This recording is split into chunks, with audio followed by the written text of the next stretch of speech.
नमस्कार, आप सभी का बहुत बहुत स्वागत है। मेरा नाम रूबिका लियाकत है। इस वक्त आप गूंज देख रहे हैं। 4:50 हो रहे हैं। आज जुमा है। जुमा की भी आप सबको मुबारकबाद। लेकिन खबर अच्छी नहीं आ रही है।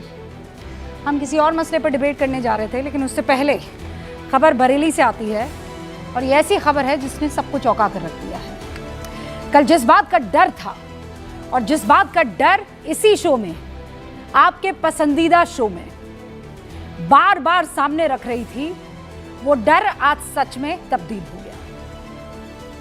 त्योहार का मौसम, मोहब्बत के नाम जो नफरत की साजिश रची जा रही है, उसका अंत क्या होता है, उसका अंजाम क्या होता है, वो आपको इन तस्वीरों में दिख रहा है। उत्तर प्रदेश के बरेली में जो आज देखने को मिला, वो किसी भी भारतीय को पसंद नहीं आ सकता। जुमे की नमाज के दौरान बरेली के धर्म गुरु है Tauqeer Raza, controversial man, I love Mohammad को लेकर प्रोटेस्ट बुलाया था और वो प्रोटेस्ट देखते ही देखते पथराव में और फिर लाठीचार्ज और हंगामे में बदल गया। यही वो तस्वीर थी जिसके आने का डर हमको सता रहा था, क्योंकि जानबूझकर एक झूठ के दम पर पूरे देश में ये नैरेटिव फैलाया गया कि आई लव मोहम्मद के पोस्टर पर या आई लव मोहम्मद कह देने पर एफआईआर दर्ज हो गई है हिंदुस्तान। वो खबर झूठ है और वो खबर झूठी निकली, लेकिन उस झूठ के दम पर हालात कितने बिगड़ सकते हैं, ये तस्वीर गवाही दे रही है, चीख चीख कर गवाही दे रही है। कल अगर इन्हीं युवाओं ने, यकीन मानिए मेरा, इन्हीं युवाओं ने, इनमें से किसी एक ने, इनको जो आगे लीड कर रहा है उसने न्यूज 18 इंडिया देखा होता, न्यूज 18 इंडिया पर गूंज को देखा होता, तो यकीन मानिए आज ये तस्वीरें सामने नहीं आती। और ऐसा मैं इसलिए कह रही हूं क्योंकि हमने सिलसिलेवार तरीके से बताया था कि कैसे एक झूठ परोसा जा रहा है, अफवाह फैलाई जा रही है, व्हाट्सएप पर झूठे बड़े बड़े लेख एक दूसरे के ग्रुप्स में फॉरवर्ड किए जा रहे हैं कि आई लव मोहम्मद कहना इस देश में जुर्म हो गया। झूठ झूठ झूठ। हमने यह दसियों मर्तबा इसी जगह पर मैं मौजूद हूं, इसी स्क्रीन पर आप कल मुझे सुन रहे थे, मैंने दसियों मर्तबा आई लव मोहम्मद कहा है। बाकायदा मैंने नारे से लेकर कलमा तक यहां पर पढ़ा है।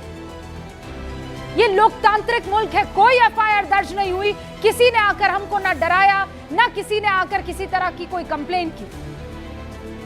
कल अगर इन्हीं लोगों ने, जिनके ये जूते चप्पल बिखरे हुए आपको दिखाई दे रहे हैं, एफआईआर की कॉपी को पढ़ लिया होता, अलग अलग ग्रुप में फैला दिया होता, फॉरवर्ड कर दिया होता, तो आज युवा इस झांसे में मुस्लिम नहीं आते। इन तस्वीरों में दिख रहे युवा किसी मां के बच्चे हैं, किसी बहन के भाई हैं, जुमे की नमाज के लिए मस्जिद में आए थे। उनकी नासमझी का फायदा उठाया गया, उनको समझ में भी नहीं आया। उन्हें झांसे में डालकर कौन है जो इनको उकसा रहा था? तौकीर रजा वो आ रहे हैं सामने और कह रहे हैं प्रोटेस्ट उनकी तरफ से बुलवाया गया। प्रोटेस्ट तो निकाल दिया तौकीर साहब आपने। अब जब इन युवाओं पर पुलिस की कार्रवाई होगी, ये जो लाठीचार्ज हुई है, कितने न जाने जख्मी हुए होंगे, क्या तौकीर रजा साहब अब क्या करेंगे? उन बच्चों की मां से जाकर आप माफी मांगेंगे कि मैंने फर्जी खबर के आधार पर प्रदर्शन बुलाकर आपके बच्चों को फंसा दिया? बताइए ना तौकीर रजा साहब, अगर हिम्मत है तो आइए गूंज में बैठिए और प्रूफ कीजिए। हाँ, मैं आप ही से बात कर रही हूं, प्रूफ कीजिए क्या आई लव मोहम्मद कहना इस देश में जुर्म है? बताइए ऐसा क्या हुआ था कि आपने जुमे की नमाज को अपने चेहरे चमकाने का एक जरिया बना दिया? अगर आपके पास सच्चाई का सबूत है कि एफआईआर आई लव मोहम्मद के पोस्टर पर हुई, तो आइए ना, आइए गूंज में, न्यूज 18 इंडिया के प्लेटफॉर्म पर, और दिखाइए मुझे, लहराइए वो तस्वीर और वो एफआईआर की कॉपी। मैं आपके साथ कानपुर के उन अधिकारियों को कटघरे में खड़ा करूंगी, लेकिन आपकी हिम्मत नहीं है, मैं जानती हूं। आप भीड़ के पीछे छिपकर भड़का रहे हैं क्योंकि आपको यही आता है। मुझे यह समझ नहीं आता कि जिस तौकीर रजा के खिलाफ खुद उनकी बहू ने आय से अधिक संपत्ति रखने के आरोप लगाए हैं, जिनके घर का झगड़ा सड़कों पर आ गया है, उनकी आवाज ये युवा कैसे सुन लेते हैं? अगर वो सच्चा आदमी होता तो फर्जी खबरों पर युवाओं को क्यों भड़काता? सवाल पूछ रही हूं मैं। आईना दिखा रहे हैं हम। ये जो हुआ है ये क्यों हुआ, कैसे हुआ, इसके पीछे की वजह क्या है? अगर इन बच्चों ने, इन युवाओं ने रिसर्च थोड़ी सी कर ली होती तो आज इसका अंजाम ये नहीं होता। आज गूंज में मैं इस देश के मुसलमान युवाओं से पूछना चाहती हूं कि आखिर कब तक आप इसी तरह एजेंडे का शिकार होते रहेंगे? कब तक पाखंडियों की बात सुन सुनकर ऐसे सड़कों पर आएंगे, अपने खिलाफ केसेस दर्ज करवाएंगे, जेल में जाएंगे? कब तक अपनी माओं को, बहनों को, रिश्तेदारों को आप ऐसे परेशान करेंगे? आखिर कब तक आपको ये जैसे चाहे वैसे घुमाते रहेंगे और आप अपना दिमाग, अपनी अक्ल नहीं लगाएंगे? कब तक आप इन ढोंगियों की सियासत का शिकार होते रहेंगे? कहीं तो अक्ल लगाएंगे ना। कल हमने आपको बताया था कि कैसे पोस्टर विवाद पर सिर्फ झूठ फैलाकर पूरे देश में प्रदर्शन की आग भड़काई गई। प्रदर्शन करना अपराध नहीं है, मैं फिर कह रही हूं। आप प्रदर्शन कर सकते हैं, अपनी मोहब्बत का इजहार अपने आका रसूल सल्लल्लाहु अलैहि वसल्लम के लिए कर सकते हैं, कोई आपको रोकेगा नहीं। लेकिन आप दूसरे किसी के भगवान, किसी आका, उनके किसी आस्था पर चोट के बगैर यह काम करेंगे। किसी और के पोस्टर नहीं फाड़े, फिर कानून अपनी कार्रवाई करे। पूरी क्रोनोलॉजी बताई थी, लेकिन ना किसी ने देखा, ना समझा, ना पुलिस का बयान सुना, ना समाजवादी पार्टी के लोकल विधायक की बात सुनी, और अंजाम अब आपके सामने। और इसीलिए आज गूंज में फिर से मैं वही सवाल पूछती हूं, इस साजिश के पीछे कौन है? कौन है जो देश को फर्जी खबरों के जाल में उलझा रहा है, हंगामा खड़ा कर रहा है? शुरू कर रही हूं मैं गूंज।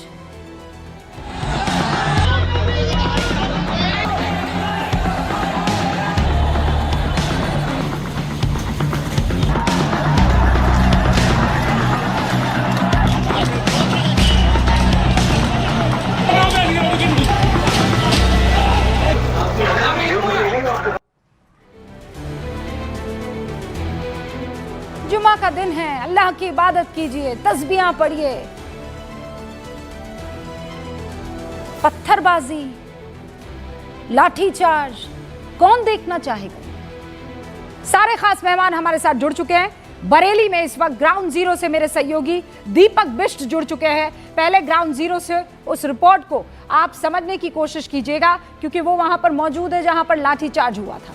भारतीय जनता पार्टी के प्रवक्ता एसएन सिंह आपको स्क्रीन पर दिखाई दे रहे हैं। समाजवादी पार्टी के राष्ट्रीय प्रवक्ता फराज किदवई साहब कुछ देर में जुड़ेंगे, मुझे स्क्रीन पर इनफैक्ट वो आपको दिखाई दे रहे हैं। हमारे साथ पंकज शर्मा जी जुड़ चुके हैं, जो कि राजनीतिक विश्लेषक हैं, जर्नलिस्ट हैं और कांग्रेस का पक्ष रखते हैं। मैं इंतजार कर रही हूँ विनोद बंसल का, विश्व हिंदू परिषद के प्रवक्ता हैं, क्योंकि ये कहा जा रहा है कि जो ग्रुप वहां पर दो आपस में भिड़े थे, एक विश्व हिंदू परिषद बजरंग दल का और दूसरी तरफ आई लव मोहम्मद का आयोजन करने वालों का था। ऑल इंडिया इमाम एसोसिएशन के चेयरमैन मौलाना साजिद रशीदी साहब भी हमारे साथ जुड़ चुके हैं, और यहाँ स्टूडियो में वरिष्ठ पत्रकार अनंत विजय जी हमारे साथ हैं। आप सभी का बहुत बहुत स्वागत है। मौलाना साहब, कल जिस बात का डर था, देखिए आज वो सामने आ गया है। मौलाना साहब, ये जो बच्चे हैं ये जज्बाती है, ये गए, इन्होंने अल्लाह अकबर का नारा लगाया, नमाज अदा की, दुआएं मांगी। हो सकता है इसमें से कितने होंगे जिन्होंने वतन की बेहतरी के लिए दुआएं मांगी होंगी, और आखिर में हुआ क्या? ये जेल में बंद होंगे, इनके खिलाफ केसेस होंगे, और वो शख्स जिसने भड़काया है उसका कोई अता होगा ना पता होगा। देखिए रूबिका जी, इस देश में युवाओं को, नासमझों को गलत इस्तेमाल करने का एक रिवाज सा चल पड़ा है, और हर सियासी पार्टी, हर मजहबी रहनुमा उनको इस्तेमाल कर रहा है। ये बात जो आपने कही कि भाई उसका अता पता नहीं, अता पता तो है उसका, क्यों अता पता नहीं है? भाई जिसने इनको भड़काया है, जिसने इनको इस रास्ते पे लाया है, वो तो उसका तो अता पता है। सरकार को चाहिए अरेस्ट करे। युवाओं पर लाठी चार्ज करने के बजाय, युवाओं को जेल में डालने के बजाय, जिन्होंने इनको भड़काया है, जिन्होंने इनसे ये काम कराया, उसको जेल में डालें। नहीं, पर मौलाना कहता है साहब पता ये नहीं है? बताइए कि ये सामने ये अता पता वाला कौन शख्स है, कौन है जो ये खेल कर रहा है? आप बताइए ना। आपको नहीं पता रूबिका? आपको नहीं पता ये किसने कराया जुमे में? नहीं, मैं तो सुनिए ना अभी तो मौलाना आप साहब, बुला रही थी उसको, अभी तो गूंज में बुला मौलाना रही थी साहब, आप उनको। परेशानी ये है ना कि रूबिका लियाकत कहेगी ना तो हम कौमी इस बात पर यकीन नहीं करेंगे, क्योंकि उनको तो वैसे भी शक की निगाह से देखने की आदत हो गई है मुझे। आप बताइए ना, आप बताइए, आप देख रहे हैं, अल्लाह को हाजिर नाजिर रखकर बताइए कौन था? आपने अभी मेरे सामने गूंज में उनको आमंत्रित किया है कि अगर आपके अंदर हिम्मत है तो आओ मेरे सामने, मेरा सामना करो। आपने अभी बोला है, और उनकी बाइट भी चल रही थी उस वक्त में, जिस वक्त आप उनको बुला रही थी। तौकीर रजा साहब को कौन नहीं जानता? उनको बुलाना चाहिए, उनको शासन प्रशासन के सामने आना चाहिए और उन पर कार्रवाई होनी चाहिए। सवाल ये है कि देखिए, किसी को भी, जैसे आपने बोला, प्रदर्शन करने का अधिकार है, इसमें कोई दो राय नहीं है, लेकिन कानून हाथ में लेने का किसी को अधिकार नहीं है। और दूसरे किसी पर आक्षेप लगाना। रशीद साहब, मौलाना साहब, इसलिए मैं आपको रोक रही हूँ, हमारे साथ मेरे सहयोगी दीपक बिष्ट जुड़ चुके हैं ग्राउंड जीरो से। मैं दर्शकों से चाहती हूँ कि आप जरा बहुत गौर से इस बात को सुनिएगा, जो दीपक बिष्ट बता रहे हैं वो ग्राउंड जीरो पर मौजूद है और क्रेडिबिलिटी के साथ आपको एक एक बात बताएंगे। दीपक, प्लीज गूंज के व्यूअर्स को, न्यूज़ 18 इंडिया के दर्शकों को पहले बताइए हुआ क्या। जुमे की नमाज थी, गए सारे लोग, जुमे की नमाज अदा की, फिर क्या हुआ? देखिए रूबिका, मैं आपको बता दूं कि 3:30 बजे तक जुम्मे की नमाज जहां पर जिस मस्जिद में होनी थी सब कंप्लीट हो गई थी। यहां पर भी मस्जिद में नमाज हो गई थी। उसके बाद ठीक इसी जगह पर कुछ युवा यहां पर पहुंचे और उनके हाथ में आई लव मोहब्बत के पोस्टर लगे थे। पुलिस दोनों तरफ थी, यहां पर दोनों तरफ पुलिस की मौजूदगी थी, लेकिन काफ़ी दूरी पर थी, क्योंकि यहाँ पर जब भीड़ बढ़ने लगी तो पुलिस यहाँ पर पहुँची। पुलिस ने कहा कि आप यहाँ पर प्रदर्शन अब मत करिए, काफ़ी देर हो चुकी है, और उसके बाद यहाँ से हट जाइए। लेकिन अचानक भीड़ में ऐसा क्या हुआ, भीड़ से कोई ऐसा निकला, कोई पत्थर मारा गया पुलिस को या धक्का दिया गया, तो बेकाबू करी भीड़ ने अचानक पुलिस पर धक्का मुक्की शुरू कर दिया। उसके बाद पुलिस को खदेड़ना पड़ा था कि वो यहाँ से भागे, जिसका वीडियो भी सामने आया। लेकिन उसके बाद इस पूरी सड़क पर आगे तक ईंट पत्थर रोड़े ये दिखाई देने लगे थे। तो ये पत्थर अचानक कहाँ से आ गए थे? पुलिस पार्टी पर ताबड़तोड़ पत्थरबाजी हुई। एक यहाँ पर दुकान थी वो तोड़ दी गई। वो दुकान किस लिए तोड़ी गई? उस दुकान के जब दुकानदार आबिद से, डॉक्टर आबिद है, उनसे हमने पूछताछ करी तो उनका रूबिका एक बिल्कुल ऐसा जवाब था, सटीक जवाब था। उनको ये कहना था कि जो भीड़ थी, जो यहाँ पर नारेबाजी कर रहे थे लोग, उस भीड़ में कोई ऐसा शख्स था जो अपना काम कर गया और उसने चाहे पुलिस पार्टी पर पत्थर फेंका या जो भी किया, लेकिन वो अपना काम कर गया। जिस मकसद से वो यहाँ पर आया था उसने उपद्रव किया और उसके बाद चला गया। लेकिन वो लोग कौन थे इसके बारे में पुलिस फिलहाल आगे पता करेगी। लेकिन डॉक्टर आबिद की बात बहुत सटीक थी, क्योंकि यहाँ सुबह से हम लगातार देख रहे हैं पुलिस बल चारों तरफ था, सब कुछ शांतिपूर्वक हो रहा था। सभी मस्जिदों में शांतिपूर्वक मस्जिद में नमाज पढ़ी जा रही थी, लोग नमाजी आ जा रहे थे। लेकिन यहाँ पर जो प्रदर्शन, खबरें ये भी आ रही है कि तौकीर रजा ने एक प्रोटेस्ट बुलाया था, कहा था हम ज्ञापन सौंपेंगे। बिल्कुल, तौकीर रजा ने आज प्रोटेस्ट किया था कॉल, और ये कहा था कि 2:30 बजे वो इसी जगह पर मिलेंगे। और इसीलिए जो भीड़ में कुछ लोग थे जिनसे हमने बात की थी, उनका भी यही कहना था कि तौकीर रजा के बुलावे पर वो यहाँ पर पहुँचे थे। लेकिन तौकीर रजा तो आज सुबह से दिखाई नहीं दिए, क्योंकि पुलिस को भी नज़र नहीं आया। क्या वो कहीं पर उनको रोक दिया गया था? क्योंकि उनके प्रदर्शन को अनुमति नहीं दी गई थी। लेकिन प्रदर्शन जो यहाँ पर चल रहा था वो तौकीर रजा के कहने पर ही यहाँ पर लोग आए थे। उन लोगों ने हमसे खुद ये कहा कि वो तौकीर रजा के बुलावे पर आए थे, लेकिन तौकीर रजा यहाँ पर नहीं मिले। लेकिन उसके बाद उन लोगों ने यहाँ पर उस बिना परमिशन के प्रदर्शन को उग्र किया था, जिसके बाद पुलिस यहाँ पर मौजूद थी और यहाँ से पुलिस ने उनको खदेड़ना शुरू किया, क्योंकि भीड़ बढ़ती जा रही थी। कुछ अराजक तत्व इसके आड़ में कुछ ऐसा कर जाते, उससे पहले ही पुलिस उन्हें यहाँ से हटाना चाहती थी। लेकिन उन्होंने उस प्रदर्शन को, कुछ लोगों ने जो उपद्रवी उस भीड़ में घुसे थे, उन्होंने उसको हिंसक रूप देना चाहा था और इसीलिए पत्थरबाजी और पुलिस पर धक्का मुक्की की गई, जिसके बाद पुलिस को लाठीचार्ज करना पड़ा और उसके बाद यहाँ से सभी को खदेड़ा गया था। लेकिन बेहतर दिखाई दे रही है, सब तितर बितर हो गए हैं। क्या आपके पास डिटेल है? किसी को गिरफ्तार किया गया है, हिरासत में लिया गया है, कुछ लोग जख्मी भी हुए हैं क्या? पुलिस के जवान भी जख्मी हुए हैं क्या? बता देंगे आप जल्दी से? देखिए बिल्कुल रूबिका, कई लोग यहाँ पर जख्मी जरूर हुए हैं क्योंकि किसी को लाठी लगी है तो किसी को चोटिल पुलिसकर्मी भी होंगे क्योंकि ईंट पत्थर यहाँ पर फेंके गए थे उन लोगों को, और उसके अलावा कुछ लोग डिटेन किए गए हैं, ऐसे सूत्र यहाँ पर जानकारी दे रहे हैं। साथ ही एक बड़ी बात और बता दूं कि तौकीर रजा पर भी पुलिस कार्रवाई कर सकती है।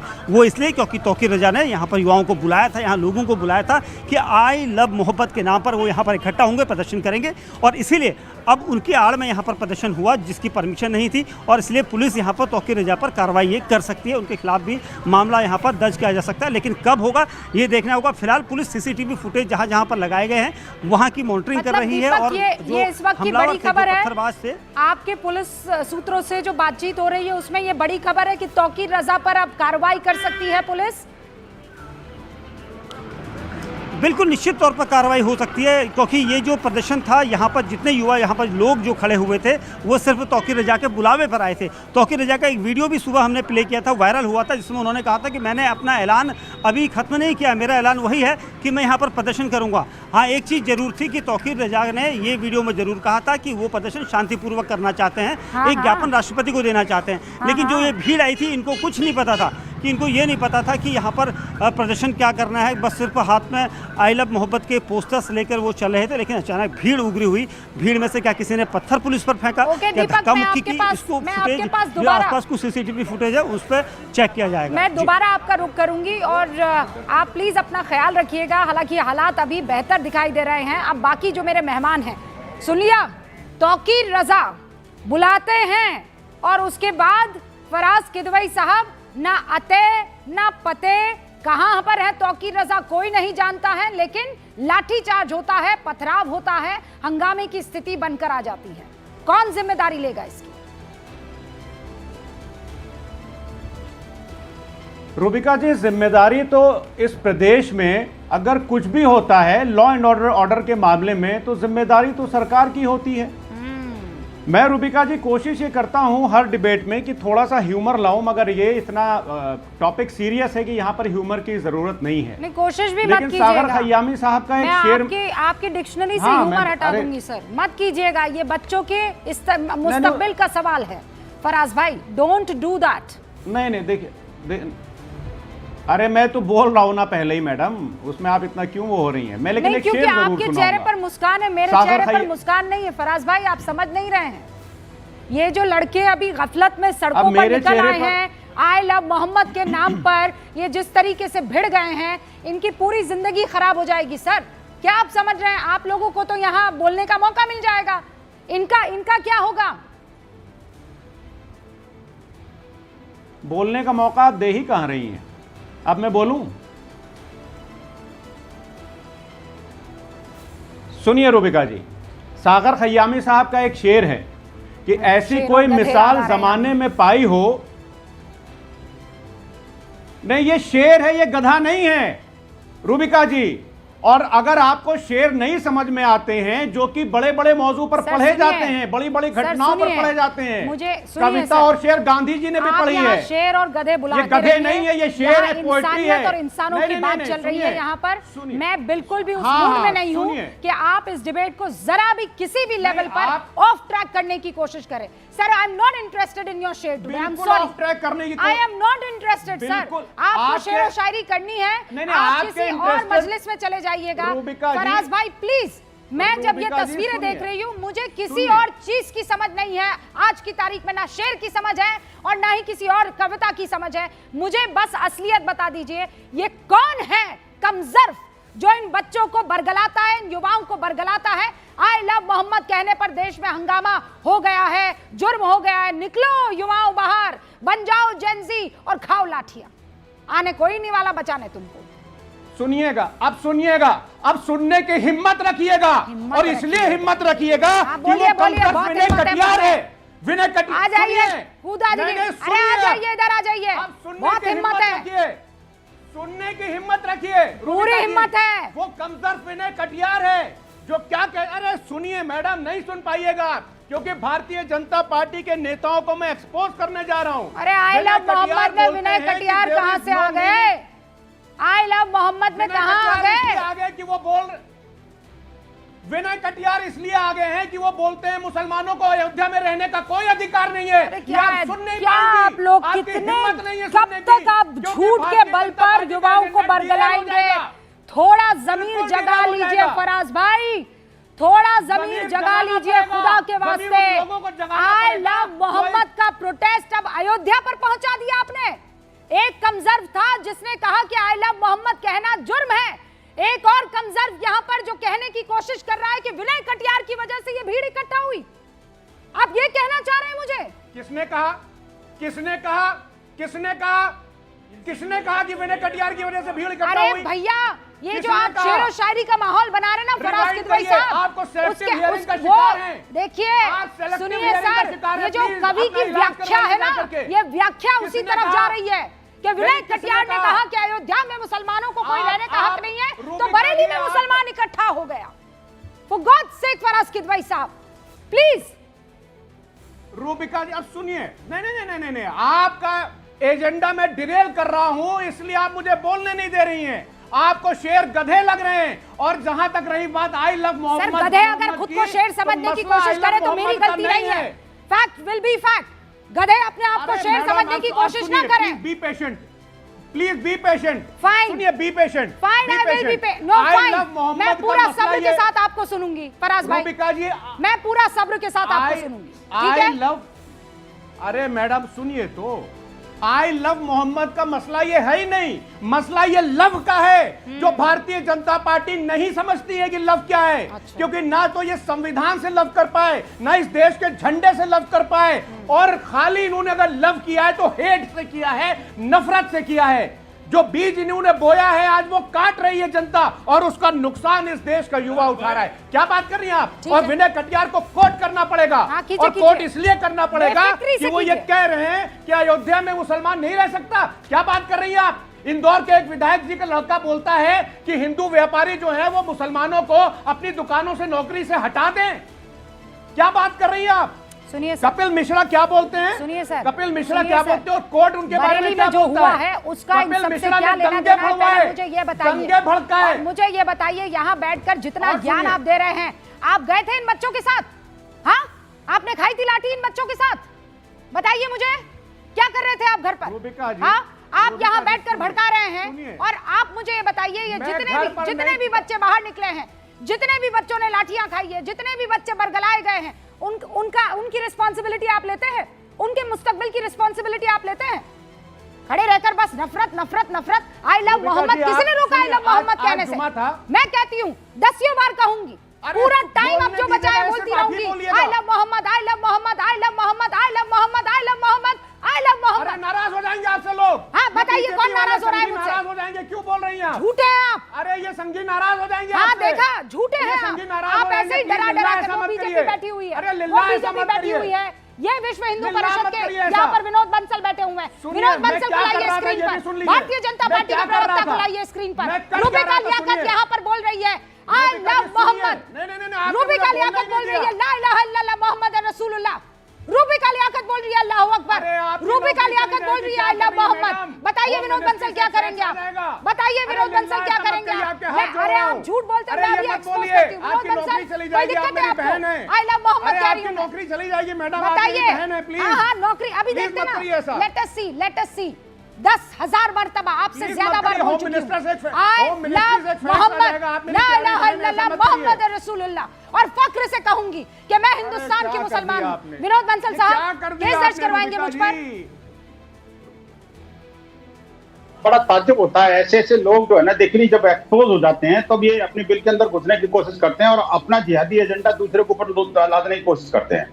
मैं कहना चाहता हूँ आखिरकार उन बच्चों के साथ में, जिन बच्चों के हाथ में कलम, लैपटॉप और कंप्यूटर होना चाहिए था, उनको ये पत्थर और खंजर पकड़ा देते हैं और उनको अपनी अपनी राजनीतिक रोटियां सेकने के लिए बरगला करके उनको मस्जिद से निकलते के साथ ही पत्थरबाज बना देते हैं। आखिरकार ये कौन सा इस्लाम पढ़ाना है भाई? कौन सी जिहादी किताब इन्होंने थमा रखी है उन बच्चों को? वो जो बच्चे जो मासूम हैं उनको इस देश की मुख्य धारा से जोड़ने का काम करना चाहिए था। ये इसीलिए इस पार्टी को समाजवादी नहीं, न पर कहकर विनोद जी समाजवादी रुकिए, पार्टी के नाम विनोद जी से रुकिए जानते हैं। प्लीज। देखिए, बिल्कुल साफ गोई से बात करते हैं। आपको क्या बिल्कुल मुसलमान, रुकिए पहले मुझे बताइए, क्या आपको देश के मुसलमानों से दिक्कत है? क्या आपके बिल्कुल कान नहीं, से खून कदापि निकलने नहीं। लगता है जब आप आई लव मोहम्मद सुनते हैं? विनोद बंसल जी, कभी नहीं, कभी नहीं, हो ही नहीं सकता जी। गुजरी सरसंघ चालक जी ने अभी क्या कहा था विज्ञान भवन में, इनको बता दीजिए क्या उन्होंने कहा था। मुसलमानों के बारे में भी कहा था और हिंदुओं के बारे में कहा था, देश के बारे में कहा था। इनको कम से कम आंखें खोल के समझ लेना चाहिए यार, वो हमारे परिवार के मुखिया है। क्या किसी भी भारतीय को मैं निकालने की बात करूंगा क्या? भाई सबको अपने मतबंध संप्रदाय और भाषा विचार के हिसाब से उसको स्वतंत्रता है, सभी लोग अपने पूजा पद्धति में विश्वास कर सकते हैं, लेकिन क्या है फराज भाई अब क्या करेंगे आप? एक नफरती एजेंडा। बताइए फराज भाई अब क्या करेंगे? मैं बता रहा हूं, कहाँ छिपेंगे आप, मुझे ये बताइए। मैं बता रहा हूं, ये मैं विश्व क्या हिंदू करूंगा? परिषद के प्रवक्ता हैं। बिल्कुल, मुझे गर्व है दो ऐसी चीजें, महिला पर दो अब जो मुझे कि बोलने दीजिए, दो चीजें। ऐसे झूठ बोलने आपने वाले मुझसे अभी बोला और ये नमाजवादी पार्टी के प्रवक्ताओं को टीवी चैनल की स्क्रीन पर बेनकाब करती हैं। मैं कहना चाहता हूं, देखिए सच को सच और झूठ को झूठ बोलने की हिम्मत होनी चाहिए। मैं कहना चाहता हूं, आखिरकार इन बच्चों को सत्ता की गैंग बनाने का काम किसने किया? यही नमाजवादी पार्टी है। मुझे बताइए, पुलिस स्टेशन पर अरे हमला, इसको चुप कराइए भाई, ये क्या नाटक कर रहा है? बच्चों के आत्महत्या इस नाटकबाज आदमी को चुप करवाइए, बस बहुत हो गया, आपने मुझे टाइम दिया था। जो करते हैं नाटकबाज क्या अभी कर रहे अरे हैं? इस गोचे वाले को चुप करवाइए रूबिका जी, आपने क्या मुझसे बोलने के लिए कहा था। देखिए आपके एजेंडे को सूट नहीं करता, इसीलिए ये आदमी नाटकबाज हो गया। आप क्या चाहते थे? आप ये चाहते थे अरे वो इसलिए है कि ये आपने जो आपने मुझे बोलने कान के लिए बंद कर दे, ये कान बंद कर दे विनोद बंसल, तो आपका एजेंडा बिल्कुल सुचारू रूप से चलता, तब आपको आनंद आता। जब ये माइक तो आप नफरती कैसे हो गए? नहीं नफरती कैसे हो गए? विनोद बंसल तो कह रहे हैं कि मैं बता पता रहा है हूं मुझे। ना रूबिका जी, आप मुझे बोलने नहीं दे रही है, क्या है ये? Because आपने दोबारा मुझे टाइम दिया और फिर इस आदमी ने हाईजैक किया। मैं बोलूं या चुपचाप बैठ जाऊं? बोलिए, बोलिए, बोलिए, बोलिए, बोलिए। आपने बोला है, विनोद बंसल जी रुक जाइए, विनोद बंसल जी रुक आपने जाइए, अभी मुझे रुकिए, हाँ बोलिए। आपने अभी मुझसे कहा कि आज आप क्या कर रहे थे। रूबिका जी, मैं डरते डरते मस्जिद गया नमाज पढ़ने, क्योंकि भारतीय जनता पार्टी का एक मंत्री बोलता है कि मस्जिदों में घुस घुस के मारेंगे नीलेश राणे। तो जब नीलेश राणे ये बोलता है कि मस्जिद में घुस घुस के मारेंगे, तो मैं बहुत डरते डरते वहां पर नमाज पढ़ने गया था। और दूसरी बात मैं ये बोल रहा हूँ कि विनोद बंसल बड़ी बड़ी बातें कर रहे हैं, ये बड़ी बड़ी बातें कर रहे हैं। अनंत विजय जी, फराज भाई बोल फराज भाई के सामने आज मैंने कोई फराज फर्क नहीं। किदवई सा बेखौफ आदमी नहीं देखा है। एक बात मैं बता देती हूँ, हाँ फराज किदवई हैं जो मौलानाओं के सामने ये कहते हैं कि मैं होली मनाऊंगा, मैं दिवाली मनाऊंगा, मुझे कोई नहीं रोक सकता, और आज कह रहे हैं मैं डरते डरते नमाज पढ़ने गया। दरअसल ये इनकी दिक्कत नहीं है, इनको भी तो अपनी पार्टी में अपनी वफादारी साबित करनी है। मैं तो इसके मूल कारण पर जाता हूं। फराज भाई, आज शेर आपको नहीं सुनाना चाहिए था, बहुत विद्वान है, बहुत शेर व शायरी आपको आती है, बहुत ह्यूमर आपके अंदर है, लेकिन आज जिस प्रकार से देश के युवाओं को बरगलाने का काम तौकीर रजा ने किया, आपको उनकी लानत मलामत करनी चाहिए थी। तौकीर रजा 2010 से, आज से नहीं रूबिका जी, 2010 में जो बरेली में दंगे हुए थे, मुझे याद है, उसका भी आरोपी है वो आदमी। और आज उसने इस्लामिया ग्राउंड में सबको जुटने का आह्वान करके खुद घर में कायरों की तरह बैठा रह गया। और देश के हमारे मुसलमान भाइयों को, उन युवाओं को, उन लड़कों को, आपको पता है एआई के जमाने में पुलिस एआई का उपयोग करती है, कैमरे में सबके चेहरे कैद होते हैं, उसके बाद में इन्वेस्टिगेशन में एक एक को बुलाकर पूछताछ होती है। वो स्कूल जाएंगे, कॉलेज जाएंगे, पढ़ाई लिखाई करेंगे या पुलिस थानों के चक्कर काटेंगे। आप जैसे रहनुमा जिस कौम के होंगे तौकीर रजा, उस कौम की बर्बादी तय है। और मुझे तो हैरानी इस बात की है कि उत्तर प्रदेश पुलिस के लोग तौकीर रजा को अब तक गिरफ्तार क्यों नहीं हुए? अब तक उनको गिरफ्तार कर लिया जाना चाहिए था। मेरे पास एक बड़ी खबर आ रही है, मेरे प्रोड्यूसर निशांत कुछ बता रहे हैं। एक बड़ी खबर है जो इस वक्त ग्राउंड जीरो से हमें मिल रही है, और उसके बाद मेरे तीन और जो साथी है यहाँ पर प्रवक्ता, ये लीजिए एक और आगे आग लगाने। एक और बड़ी खबर आई है। रविदास मेहरोत्रा ने कहा मुख्यमंत्री के आदेश पर लाठीचार्ज हुआ है।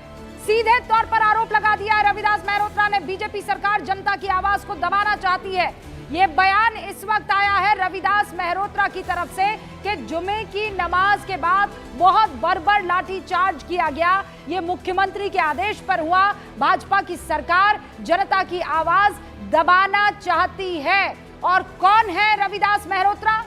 कौन है रविदास मेहरोत्रा? समाजवादी पार्टी के विधायक है फराज किदवई साहब। रविदास मेहरोत्रा तो इसी तरह आग लगाने का काम करते हैं, चाहे वो कांवर का समय हो, याद कर लीजिए उनके बयानों को, चाहे कुंभ का समय हो। पता नहीं रविदास मल्होत्रा जैसे, अब फरहाद साहब आपकी बोलती क्यों बंद हो गई मल्होत्रा साहब की बयान सुनकर? क्या सेक्टर मजिस्ट्रेट के आदेश पर लाठीचार्ज होते हैं या मुख्यमंत्री के आदेश पर होते हैं? अब आप किसी दिन कह देंगे कि प्रधानमंत्री मोदी ने लाठीचार्ज करवाया। इतनी हमकाना बात करना ये समाजवादी पार्टी के प्रवक्ता ही कर सकते हैं। मुझे लगता है फराज भाई कि 30 सेकंड्स और उसके बाद दो और लोग हैं, प्लीज 30 सेकंड्स में जवाब दे दीजिए।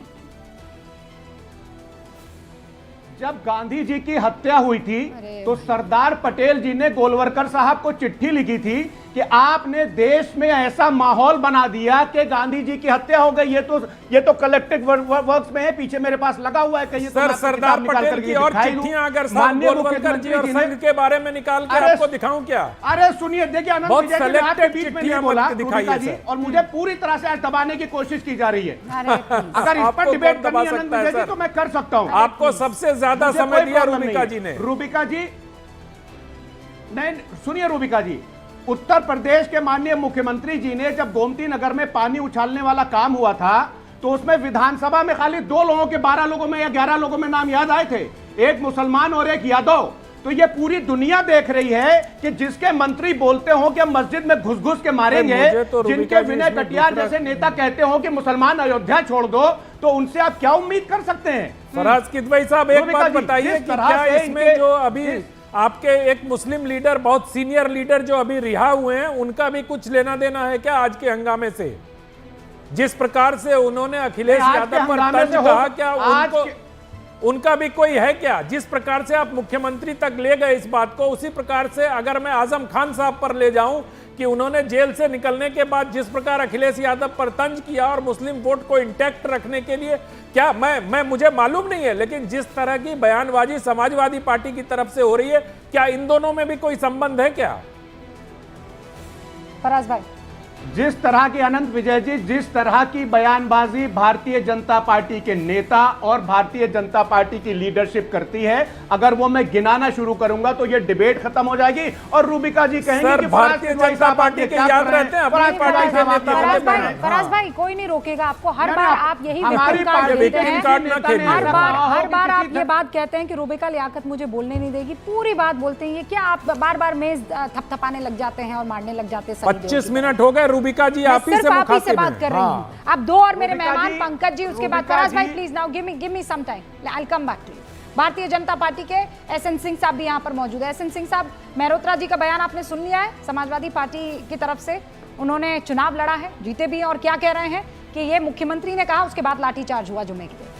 रूबिका जी, मल्होत्रा जी का बयान नहीं, हम तो समाजवादी पार्टी के प्रवक्ता का भी बयान ही सुन रहा हूं। जिस तरह से बेशर्मी से समाजवादी पार्टी के प्रवक्ता आज अपने व्यवहार को प्रदर्शित कर रहे हैं और जो अपना बयान दे रहे हैं, वो साफ दर्शाता और बताता है कि समाजवादी पार्टी की ये सोची समझी चाल थी कि किसी भी तरीके से देश और उत्तर प्रदेश में षड्यंत्र रच के और अराजकता का माहौल उत्पन्न किया जाए। और आज समाजवादी पार्टी पूरी शिद्दत से बचाव करने में लगी हुई है। समाजवादी पार्टी एक बार भी बता नहीं पा रही है कि क्यों समाजवादी पार्टी अपने सामने, जब रामचरितमानस की पुस्तकें जलवाई गई तो फरहाद किदवई क्या दुबई, लंदन, कहीं और चले गए थे?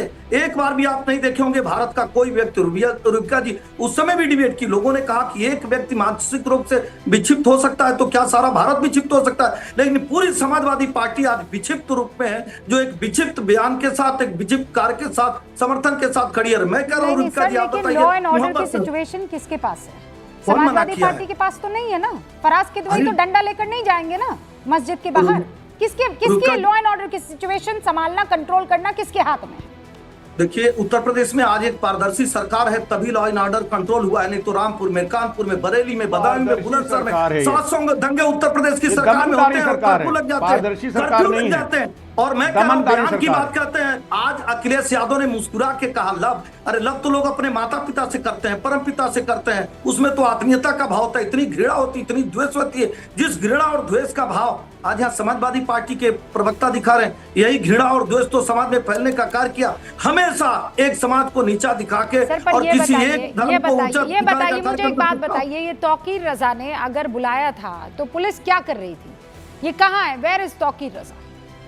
रूबिका जी, ये देश केवल पुलिस का नहीं है, रूबिका जी का नहीं है, एसएन सिंह का नहीं है, सबका है। यहाँ मस्जिद मंदिर सभी है। क्या संपूर्ण भारत को केवल पुलिस बचाएगी? हमारा विचार नहीं है, हमारा व्यवहार नहीं है। वो आ गई एक और बड़ी खबर, तौकीर रजा के बुलावे पर जो लोग इकट्ठा हुए थे उसकी पूरी रिस्पॉन्सिबिलिटी और जो पूर्णता जिम्मेदारी है वो तौकीर रजा की हो जाती है, लेकिन तौकीर रजा ने बगैर किसी परमिशन के आह्वान किया, लोगों को बुलाया और अब खबर यह है कि तौकीर रजा पर एफआईआर दर्ज कर सकती है पुलिस। लेकिन अब बड़ा सवाल यह है कि कब तक दंगों की साजिश के आरोप, फलाह के आरोप, फलाह के आरोप, लेकिन हालात तो दिन ब दिन बिगड़ते चले जा रहे हैं। पंकज जी भी हमारे साथ जुड़े हुए हैं। पंकज जी, किसकी खामी इस वक्त यहाँ आपको नजर आ रही है?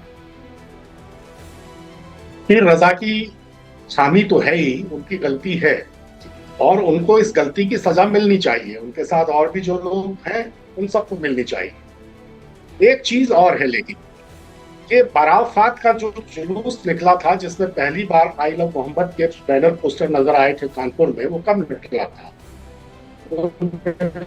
5 सितंबर को हाँ, बिल्कुल परेड ग्राउंड से शुरू हुआ और बाग में जाके खत्म हुआ और उसमें विवाद शुरू हुआ। 20 दिन से ये विवाद चल रहा है। उत्तर प्रदेश का शासन प्रशासन क्या कर रहा था?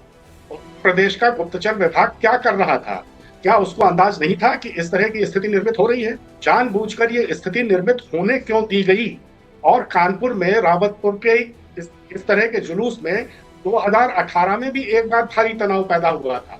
तो इस पूरा अपना एक ट्रैक रिकॉर्ड है, एक अतीत है। पुलिस के पास, सरकार के पास इस तरह की सारी जानकारियां हैं, इंफॉर्मेशन है। उसके बाद इस मामले में इतनी ढील दी क्यों गई कि तौकीर रजा बरेली में आज ये सब करवा पाए? शासन और प्रशासन पर भी इसकी जिम्मेदारी है और उनसे भी आपको बुनियादी सवाल पूछना चाहिए। नहीं, आपने कहा कि तौकीर रजा की तो ये जिम्मेदारी है ही, लेकिन ये लॉ एंड ऑर्डर की भी पूर्णता जिम्मेदारी समझ में आता है। अब मुझे ये बताइए, मैं फर्ज कर रही हूँ कि मान लीजिए इसमें, आनंद जी प्लीज मुझे बताइए कि इस केस में फिर क्या हो सकता है। मान लीजिए इंटेलिजेंस की तरफ से ये जानकारी है कि हंगामा होने की कोशिश होगी, ठीक है, तो इसका मतलब पहला स्टेप क्या होगा? पहला स्टेप तो मौलाना साहब, आती हो आनंद जी, पहला स्टेप तो मौलाना साहब ये होगा कि कहा जाएगा कि भीड़ इकट्ठी ना होने दे। तो मौलाना साहब अगर भीड़ इकट्ठी नहीं होने देंगे या फिर युवाओं को बाहर नहीं निकलने देंगे तो आप नमाज पढ़ने से रोक रहे हैं। फिर उसके बाद उसका मैसेज क्या जाएगा? फिर उसके बाद कि भाई हमारे पास इंटेलिजेंस है कि यहाँ पे लोग इकट्ठा होंगे, पत्थरबाजी हो सकती है, तो जुमे की नमाज के दिन उनको घर से बाहर ना निकलने दिया जाए। तो फिर क्या आरोप लगेगा? वीएचपी पर भी, बीजेपी पर यह आरोप लगेगा कि मुसलमानों को नमाज नहीं पढ़ने दी। एम आई राइट और रॉन्ग, मौलाना साजिद रशीदी साहब?